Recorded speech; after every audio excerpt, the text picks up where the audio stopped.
The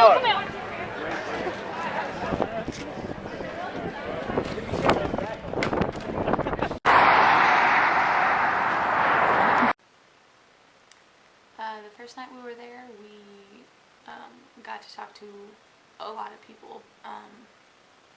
One homeless guy named Jiro. We bought him coffee and just talked to him for a few minutes. It was really cold outside, and we wanted to find some place to do our Bible study. So there's this big church there. We go inside there, and on the way there, we just see all these tarot card readers and all this voodoo stuff, and it's just crazy how much this city just like engages all of it, you know. And it's all like at the footsteps of this church, and I'm just like, this is crazy. And we get inside, and I have a good long time of prayer, and I'm just like, Lord, like, what do you want me to do? Like, this is crazy. And you want me to go flip tables? I'll flip tables, you know. And after just praying and stuff, I get into the word, and I'm in Esther, as Bonnie likes to pronounce it. Esther. Anyways, so I'm in the book, and it's the part where Mordecai is talking to the queen about if you don't say anything, that salvation will come from somewhere else, but your household will be destroyed. And how do you not know that you were put in a place for such a time as this? And so I was like, I had to say something, you know, and like I was just like, okay, this is crazy. And so I just had this, like, my heart starts beating because I know it's open air preaching. There's all these people outside. There's all just from all these countries, and I'm like, there's so many people, and I have to say something. And so I knew that the Lord was prompting me to open air preach. So I'm just like, oh, this is crazy. Oh no, you know, I'm getting all nervous, and I'm like, don't tell Bonnie, because the second I tell Bonnie, then I'm gonna be accountable to somebody, and like she's gonna know that I was disobedient, you know. But you know, then I kept praying. I'm like, Lord, are you sure? Like, this is crazy. And yeah, I'm sure. And so I told Bonnie, hey, this is going down. I gotta open air preach. And she was just like, okay. You know, she thought I was gonna do it in the church right then and there, but I was talking about outside. But I like that she was down for me to do it in the church, so that's cool. Anyway, so we go outside. I hit the restroom up real quick, and how do you actually start these things? You know? All right, I'm gonna start preaching. What do you say at first, right? I don't know. So I just went for a classic. Excuse me. And it was really interesting. I didn't really know too much what was said after that, but there was a couple over here listening, one couple behind Bonnie that stayed the whole time, and all the tarot card readers are right in front of me as I'm just talking about how people seek other mediums instead of just seeking the Lord for the answers or the questions or these things going on in their lives. So it was just, I don't know, maybe 5-10 minutes long. There's only one shut up, and yeah, I mean, it wasn't, you know, it wasn't as far as right then and there, anyways, a big revival. But I hope that those that did hear, you know, that just changed their lives, and that they would go, and you know, disciples are being made from on and on. So, anyways, it was just a big, huge lesson in obedience. It was like, are you gonna do whatever I say I want you to do? Because if we say we're just God's servant, then are we really like obedient to whatever He wants us to do? You know. So that was a challenge, and that was the first time I've ever done it. I was nervous as could be, but I knew that if God Almighty is telling me to do it, He's got a lot of promises in that word there that will give us the strength to do it. You know.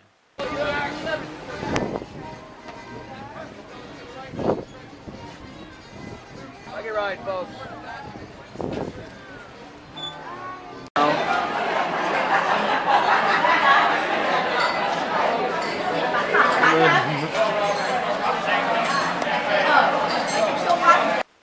was this guy Story time. who,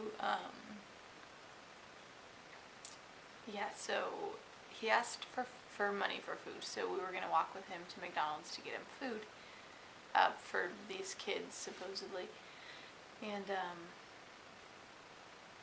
And so we're walking, and Mark says that the only reason we're doing it is to show the love of God, and so he stops and he's like makes this big deal about how he loves Jesus and all this stuff, but he was drunk. So Mark is like, well, what are you doing out here drunk then?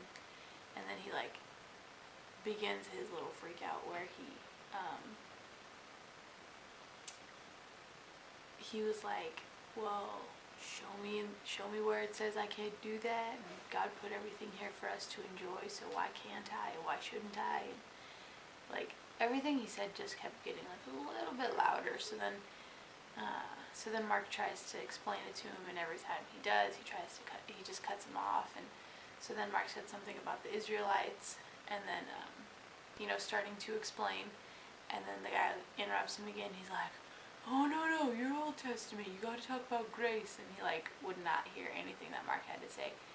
And then he like makes Mark get down on his knees, and he starts like grabbing at him and like asking him all these questions, and it was really weird. And then he just got mad. Then he stood up again, and he just was angry about everything and was like, no man, you gotta enjoy everything, you're ruining it for the rest of us. And it was an interesting night. And then he got mad and walked away. I feel like every time I turned around, I felt like saying, what the heck? Because there was like all kinds of weird characters and musicians. There's like musicians everywhere playing all kinds of instruments and all kinds of, not all kinds of music, mostly folk.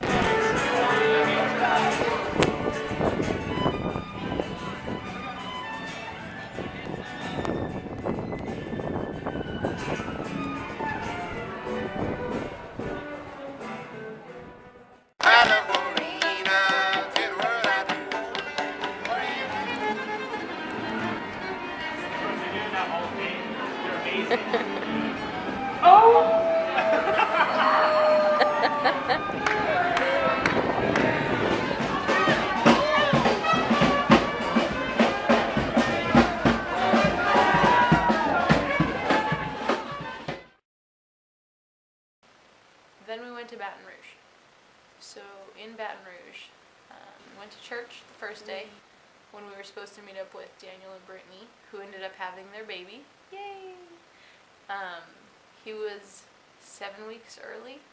So, we heard, oh, they had their baby last night. Well, that's cool. Then I guess, we'll stay in our van. We don't need to stay with them. That's fine. And then, but they still had us stay at their house so we could take care of their dog.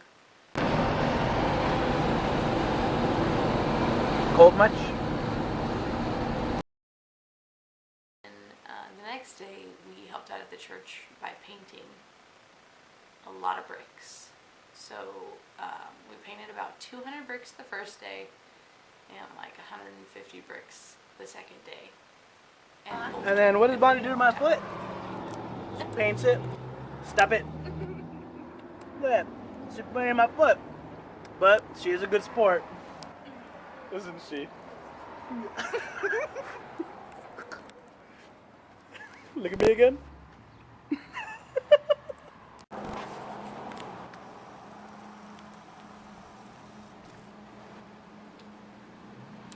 should have taken a before and after picture. Yeah, we should have.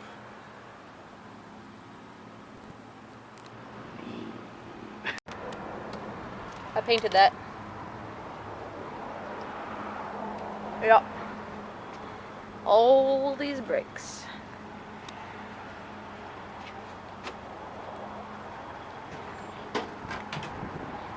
And those ones.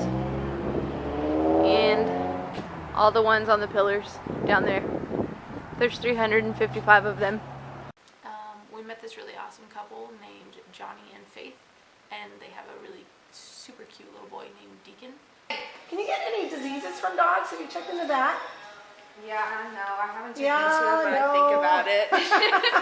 But she was saying too last night that dogs have like the most clean mouths out of like. No, that's totally a wise tale. Jersey. Wives' tale? What is it? Wise or Jersey. wise? Hey, I said Wives, no. like. It was our anniversary. Hey, 3 years. We had this plan to go to a coffee shop and go get ice cream, but that didn't really work out. So we ended up getting ice cream in and watching a movie, which was perfect and This awesome. is the cool part. Oh, let me tell you this part. We don't really have extra money to be throwing around to go out to dinner or whatever. Ice cream and coffee was gonna be good, and so for dinner we were gonna have leftovers. So I went to go use the bathroom, and by the time that I came out, Mark had heated up my leftovers and lit a candle on the table, and it was like we don't have a lot of anything, it's still like little special things. Then he did the dishes, and he doesn't ever do the dishes, which is fine. I know he doesn't. I don't mind, but he did the dishes, and I didn't even have to ask. It was awesome. Then we had ice cream, Haagen-Dazs, so bomb. It was good times. We got to have a house pretty much to ourselves, They had lasagna already made, so I just heated it up, and I realized, like, when we're sitting there eating, had a little candlelight, like how crazy it is that we've been on this trip for over a year, and how we're able to, like, we got an Italian cuisine, and we're gonna watch a movie. We got this house. We're warm. We're comfortable. We're fed, and it's just crazy that this is the place we're at. Like that we're still here. We're still doing this, and the Lord's still providing for all these things. Just crazy. But it was super nice. We just got to enjoy one another. So I loved it. And then the next day, Friday, was our last full day. So we just helped Brittany and Daniel kind of get ready to bring the baby home. We did the baby's laundry and painted some stuff for the house. So again, little things, but they would have to do them, and so we wanted to help them so they didn't have to worry about it. And then we had crawfish. Pastor Mitch and his wife Melissa brought over a giant bag of crawfish, and then they just dumped it out on a piece of cardboard on the counter. And and then everybody except for me went at it, and it looked nasty because there was eyeballs.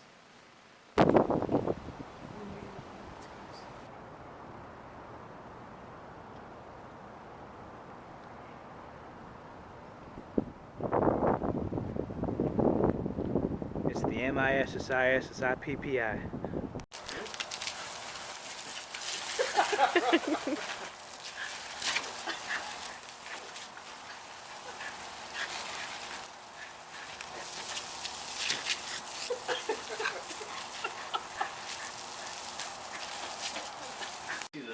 This is Benny. This is a laser pen.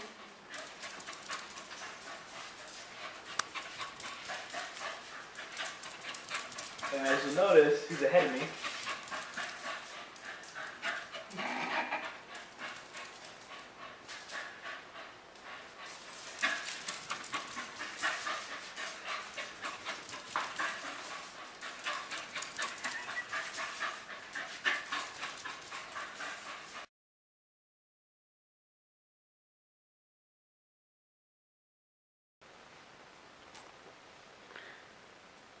How long have you been married? 3 years. What have you learned in the 3 years of marriage? I'm always right. I'm just kidding. I'm just kidding. I've learned a lot of stuff. I think what the Lord mostly has been teaching me on this trip in regards to marriage is that, like, Mark is kind of responsible for being my covering, if you will. so he has to answer to the Lord for the decisions that he makes for us. And so I just have to trust him to make the right decision and to follow the Lord in that, because he's the one who's going to have to answer for it anyways, and not me. So I kind of just, let him run amok. I'm just kidding. So that's one of the ones that I've learned. What have you learned about marriage? What have I learned about marriage?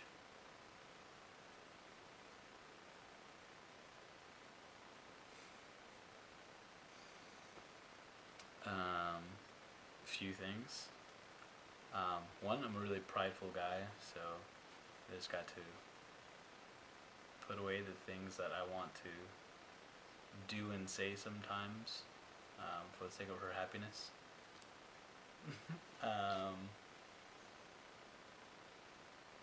I've learned that as the man, there's a role, not in any type of I'm better than, or not in any way to demean women, but if we're the head, that's a responsibility, and so I have to take care of her, and she's done an awesome job at listening and doing what I ask. We're out here, and she's living with me in a van going around the country, but she's trusting that I'm hearing from the Lord, going and doing what we're supposed to be doing. So it all falls on me, and I need to take that role very seriously.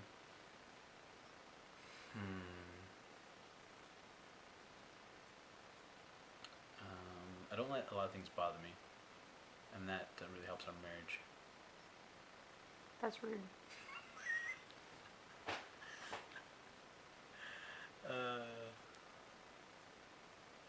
What have I learned about marriage? 3 years of marriage, which, we got like 6 years of...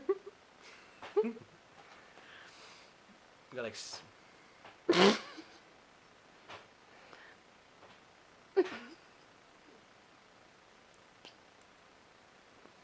No, I draw the line. No, eat it.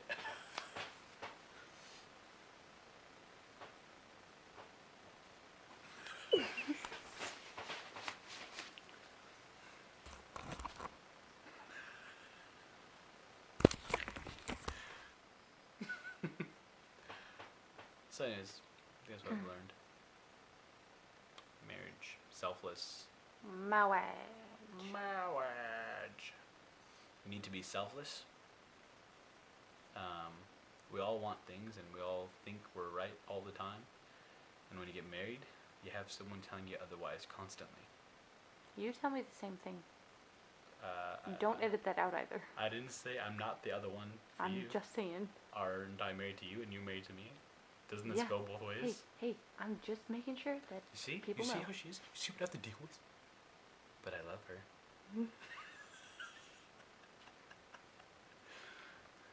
Oh, great. This is my impersonation of Mark laughing. In the last week, just I guess kind of going off of part of what I was talking about in the last video was just being focused, and not letting myself be down when I think of home, or I want to go home, or whatever. Just staying focused. This week when Brittany and Daniel had their baby, I did all the baby's laundry. I washed everything for him, because you're supposed to wash it before you wear it. So I did all that, and it was like a very strong reminder of I want a baby, but it was cool because it taught me to it doesn't only drive home the point of focusing and not getting sidetracked, but to rejoice with the people who are rejoicing, so that was really cool. I love you guys, and I miss you, and when I get home, we're gonna feast right before I go on a huge diet. I guess those aren't really last words, huh? Keep loving Jesus.